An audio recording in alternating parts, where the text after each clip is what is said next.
Journey to Lemora, Chapter 26, The Burden. After the cleansing of the lake was done, the Fae returned to their elf-like forms. A small party was assembled to bring the dead back to the grove and report the news to the elder. The rest remained stationed at the lake. The most injured of them were placed in strange plant pods that were summoned with wood magic. These pods channeled healing magics to the injured soldiers inside of them. They worked much more efficiently than taking turns using water magic like we had done back in Rishmar. The healers tried to place me in a pod as well, but I insisted I was healthy. The scrapes and bruises that I had were nothing compared to the sinking feeling in my gut. I turned to see Anu, and a lump formed in my throat. He was still in his great lion form, standing next to Nick, Amber, and Shayla. His fur was matted from scratches and bites from the Umbra, but overall he wasn't too badly injured. His icy blue claws gleamed menacingly in the dim light. I would hate to be on the wrong end of them. Anu? I started to say. Ah, Catty! You did great work as a guardian. All of you. I am proud to be your teacher, he said with a wide cat grin. Without you, we would not have won. I am truly grateful to you all. Ahalar or no, we are in your debt, Shayla said with a bow. Still, I find it strange the lake was taken so easily, Anu continued. Easily? We barely survived. We lost so many. If only I was a little stronger, Nick said somberly, wringing his hands. It's not your fault, Nick. We did everything we could, Amber said with her hand on his shoulder. And just look at all those you did save. It wasn't for nothing. Rajork could be seen across the lake, resting in one of the pods. He had brought down many Umbra, even after being severely injured by the largest of them. The Fae were willing to die to save their home from corruption. As many as we had lost, there were still much more who had survived the encounter. She speaks the truth. Your healing saved many, Shayla said to him. But I must agree with Anu. The Fayelarians had every magic origin under their control. Their magic should have been more. I also find it suspicious there were only 2 soldiers pulling the Umbra's strings, Anu growled. Do you think more will be coming? I asked wide-eyed. Without a doubt.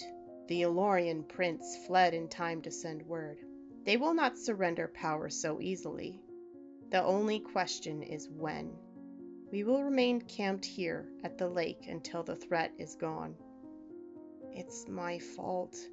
I couldn't tell them the truth. Not yet. I had to fix this mess somehow, before more lives were lost. I washed my hands in the crystal lake, my guilty face staring back at me in the water. No matter how much I scrubbed, I didn't feel clean. I imagined everyone's reactions when they heard that I was the one that helped Kaylin get away. How could you lie to us? Nick would say. Why are you always doing things on your own like that? Amber would demand. You promised to share your visions. This could have been prevented, Anu's voice boomed in my mind. Traitor! Banished! Unspeakable! I tried to push away these negative thoughts. At the time, when I saw Kaylin dilapidated in that cage, it felt wrong. I wanted answers on my own terms, without hurting him more. But then, he was the one that took away Anu's home, and tormented countless others on his quest to gain the magic origins. I felt foolish for ever feeling sympathy for him. We played right into his hands by getting him that stone. But what was so special about it? He didn't even care about the beautifully crafted sword he wielded so proudly before. How could that stone have gotten him out of the cave? There was something about it nagging at me in the back of my mind, but I couldn't put my finger on it. That night we ate rations of sun-dried meats and fruits, and took turns sleeping by the lake. We had leaf bedrolls made from the same material our hammocks were back in the grove. It was so tranquil and beautiful, especially now that the corruption was gone. I fell into a deep sleep. I watched as Kalen washed up on an empty beach shore. How he had gotten there from the forest was beyond me. There were bits of seaweed in his hair, and his clothes were even more tattered than before. "Sire, we found him!" voices shouted. "Humph, pathetic. Bring him," another voice said irreverently. Kalen woke in a quaint wooden bed, a fire roaring in the hearth. He was gaunt and gray from exhaustion, and dark circles were around his eyes. A figure sat in a chair at the foot of his bed, but I couldn't make out his features. He was blurry, like seeing someone through fogged glass. He wore a fine burgundy tunic and a cloak rimmed with black fur, and his silver hair fell to his shoulders. "Fenn, how long have I... Where are we?" Kalen muttered. "Mother Moon knows." Fenn shrugged. "Some cottage near Kingsport. You're all washed up. What happened to your trial, Kay?" "I had them. All of them.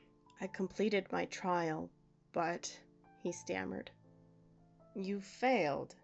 The king won't be pleased about this. Eldest son, Crown Prince of Eloria, failed his trial. You will have no choice but to relinquish succession," Fenn said casually. "You would like that, wouldn't you?" Kalen spat, but Fenn just laughed. "Don't be daft. I wouldn't dream of taking that burden from you." "I want to help you," he said. "How? You've already helped me enough by securing the magic origin of Silphatol. This is my trial, and I have to see it through," Kalen said, sitting up and coughing. "You always were the dutiful one, and well, I do as I please," he laughed. "I will help you again, Kay, and we will cut down that whole forest if we have to." "Thank you," Kalen said, sliding back down on his bed as the room faded to black. I woke to the sound of hooting calls, the same ones the Fae guards used in the watchtower. A forest familiar in the shape of an owl swooped down from the branches, delivering a letter to one of the Fae soldiers. He nodded and spoke to Anu and Shayla. I struggled to hear anything, but I could tell from their faces it wasn't good news. I turned to see that Nick and Amber were awake now, too. I told them about my dream. "You saw him? Then you know where he is," Amber gasped. "Sort of. Not really. He was somewhere near the ocean," I said. "That's weird. According to your mom's journal, the nearest ocean is hundreds of miles away." "How could he have gotten so far so fast?" Nick asked. "I don't know. He was talking to someone, but I couldn't see his face." "So, you've had another vision," Anu said as he approached. "Yes. They said they would tear down the forest. It's just like my vision before. We haven't changed anything. We are vulnerable right now. The elders say it is time for us to move. For the protection of our people," Shayla informed us. "Move? You're willing to leave the Mother Oak and Sacred Lake?" "I thought you wanted to protect them," Nick asked, and I felt just as confused. "You shall see," she said mysteriously. We helped around the camp wherever we could, by collecting berries, fishing, mending things, and other chores. It was all very ordinary. It wasn't until that evening, at twilight, when the sun left the tops of the trees and sank into the horizon, that we discovered what she meant. The Fae all transformed into their tree forms, and all the trees began to creak and sway, as if a wind were pushing them. Then, trees which weren't Fae crawled out of the ground with their roots whipping around like octopus tentacles. The roots of the trees ran deep, and their movement churned the earth.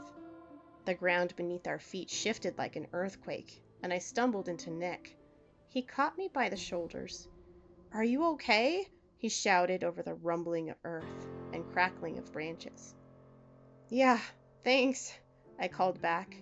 "What is happening?" Amber cried. The streams and creeks changed shape slightly as the soil beneath the trees pushed the ground around. The trees crawled into new locations and dug themselves back into the soil. The whole forest shifted, and the landscape looked entirely different from before. They could not move the great oak tree or the sacred lake, but they could move around it. Fayelarian mages also summoned thick vines that wove into a wall surrounding the crystal lake. "Now Ahalaris will not easily find their way back," Shayla said to us. "That was amazing," Nick said, smiling. "I will teach you how to make the trees walk," Shayla said then. "Do we have to turn into a tree?" Amber asked. And Shayla laughed. "Do your kind turn into trees too? This is our bodies, not wood magic. It helps to speak to the trees, but not necessary for the spell," she explained, and Amber flushed. "I can't tell where the Fayelarian ends and the wood magic begins," she muttered. I couldn't blame her. I assumed we would learn to turn into trees as well, especially after that bizarre dream I had the first night we were in the Feywood. In my dream, I had changed into a tree. I thought by cleansing the lake we had averted my vision, but maybe it wasn't enough. None of us were very good with wood magic, especially compared to Shayla. I was happy to have her on our team. We practiced getting trees to move to our will, but it was much harder than getting them to talk. It turns out trees don't particularly like moving, and they are more stubborn than mules. For some reason, softwood trees were easier to move than hardwood trees. Oak trees were nearly impossible. After a very difficult lesson, we switched to channeling our magic to our forest familiars instead. I summoned Niha, and her little blue petals shook with delight. Nick summoned Asna, and Amber summoned Keen. The familiars were quite fond of the lake, and after drinking its water, their petals seemed to glow a little. "Maybe it is time you tried to form your familiars into beasts. They are bigger now," Shayla observed. "Just channel your magic and use your will to move your familiars in the same way as the trees." It took a while, but eventually Niha's little blue bloom stretched into vines. The vines wrapped around themselves and started to take shape. I watched with anticipation, wondering if she would also become a beautiful stag like Fayellar. To my surprise, Niha became a little fox kit with her tiny blue blossoms at the tips of her ears and tail. "She's precious," Amber squealed. "I don't think you can ride her though," Nick said. "Not yet. They will grow with time," Shayla said, and the others turned back to their familiars. Nick managed to transform his familiar Asna into a bear cub, with its white and yellow blooms sprinkled across its back. Amber's familiar Keen took the shape of a clumsy young colt, who swished his tail full of pink and orange blooms. "Very well done," Shayla applauded us, and we each beamed at each other. Although they were still babies, it was exciting to see them move around in their animal forms. Niha curled up at my feet, tucking her nose into her bloom-covered tail. My heart swelled with pride. The more magic I channeled to her, the stronger she would become. She wasn't just some plant creature from another world. She was my forest familiar. I'm not sure if it was the magic, but I felt a special bond with Niha. Nick and Amber felt it too. "I'm gonna make you big and strong, Asna," Nick said happily. "Fayellar will help them too," Shayla said.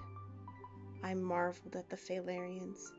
They nurture the whole forest and care for the animals. They only really wanted to be left alone. Magic was more than just a convenience for them. It was their culture and way of life. I had to stop the Allegrians from tearing them down, whatever it took.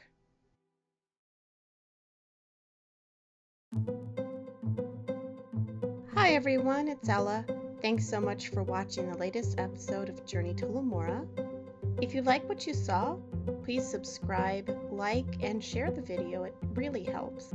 I will be uploading a new episode every other week, so please stay tuned for the next episode.